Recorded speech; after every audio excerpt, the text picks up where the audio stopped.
Pact with the devil daw ang pinirmahan ng administrasyon ni PBBM with the terrorist CPP-NPA.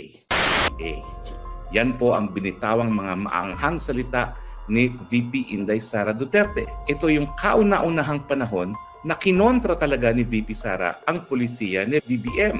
Ang sinabi po niya is, Mr. President, I quote the government statement with the NDFP in Oslo was an agreement with the devil. Napatunayan na natin sa kasaysayan na hindi sila seryoso at wala silang sinseridad sa usaping pangkapayapaan. Gagamitin nila itong peace negotiation sa pagtraidor sa pamahalaan at paglinlang sa taong bayan. We appeal to your power to review these proclamations and agreements. Apo BBM, sana po ay isang alang-alang natin ang ating mga komunidad na naging pugad ng mga terorista sa mahabang panahon na ngayon ay lumalaban na at tumutulong sa pamahalaan. Let us honor the memory of those who died in the senseless and bloody attacks of the SCPP, NPA, and DFP. Mr. President, we can negotiate for peace and reconciliation and pursue meaningful development efforts in the Philippines without capitulating to their enemies. Bigyan po natin ng konteksto ito kasi. No? Alam nyo, itong agreement kasi with the terrorist CPP-NPA, biglang-bigla. At hindi po ito aksidente. Bakit? Kasi si Presidential Insan na House Speaker ay nagkaroon ng strategic alliance with the CPP-NPA sa pamamagitan ng kanilang legal fraud. Ano yung strategic alliance na yan? Unang-una, sila yung unang tumutol sa confidential fund ni VP Sara kasi ginagamit laban sa kanila, mga teroristang CPP-NPA. Pangalawa, dahil po dyan, tinanggalan ng budget. Naalala nyo dati, yung mga kaalyado lang ng CPP-NPA ang tumututol. Abay, bumaliktad ang Marioria at tinanggal ang confidential fund para mawala na yung panlaban ni VP Sara laban sa teroristang CPP-NPA.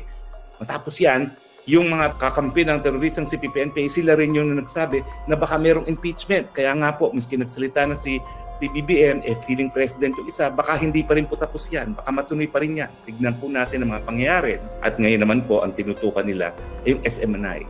Kasi yan po talaga ang plataforma ng mga Duterte at yung mga independyenteng nag-iisip. Dito po, nabuo yung peace talks at yung amnesty. Ibig sabihin, nabuo po ito sa panahon na merong strategic alliance ang Presidential Insan na House Speaker at ang teroristang CPP-NPA. Kaya hindi naman nakapagtataka na biglang nagkaroon ng amnesty, biglang nagkaroon ng peace talks. Bakit? Kasi kapag napupulbos na ang mga CPP-NPA, humihingi sila talaga ng ceasefire para, number one, makapag-fundraising. Tatakutin na naman nila yung mga Globe Telecom at saka mga Smart at saka yung iba pang mga negosyo sa probinsya na atakihin ang kanilang mga tore kung hindi magbibigay ng revolutionary tax. Pangalawa, magre-recruit na naman ng mga kabataan at sahanay ng mga katutubo. Pangatlo, papatay na naman ng kapwa Pilipino. So, nagtataka ba kayo na ang CPP-NPA, according to the Guinness Book of World Record, ay the longest running insurgency sa buong mundo? Record holder! Kaya po record holder yan, talagang wala pong sinseridad. Bakit nga naman tayo magpipeace talk sa panahon na ang sabi ng militar, matutugis na sila, mapupulbos na sila itong taong ito, 2023 by December. At syempre, sino nga ang kakausapin? Patay na si Joe Macizo, namatay na yung Samson spouses. Sino pang kakausapin natin? Yung Halandoni, talagang komunista yan, pero napakatanda na. Siya ba'y merong control dun sa ground?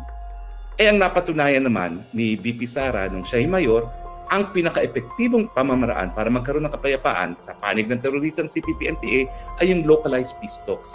Kasi napakaliliit naman ang mga puwerso nila sa iba't ibang rehiyon na kaduda-duda kung sila'y kabahagi pa na isang national framework o network. Talagang mukhang lokal na talaga sila. Kaya kung gusto natin matapos ang labanan sa iba't ibang area na meron pang labanan, dapat localized peace talks. Pero siyempre, napuno na ang salot. Hindi na siya mananahimik dahil sa tingin niya, bagamat ang larangan ng foreign policy ay talagang presidente lang ang chief architect dyan, at alam ko namang hindi siya sang-ayon dito sa EDCA at ibang mga nangyayari, pero nananahimik siya. Rinirespeto niya na tanging presidente lang ang pwedeng umungkit ng imahe ng ating foreign policy. Pero pagdating sa seguridad ng bayan, peace and order, at yung laban kontra sa terorismo, ay ito po ay concern ng lahat ng Pilipino, hindi lang ng presidente. Siya ay nagsalita na. Huwag tayong magpalinlang sa mga terorista, huwag tayong magpalinlang sa mga mapagsamantala dahil lulukuhin lang tayo at itetraidor tayo. At yan po ang naging salita nga ni VP Sara.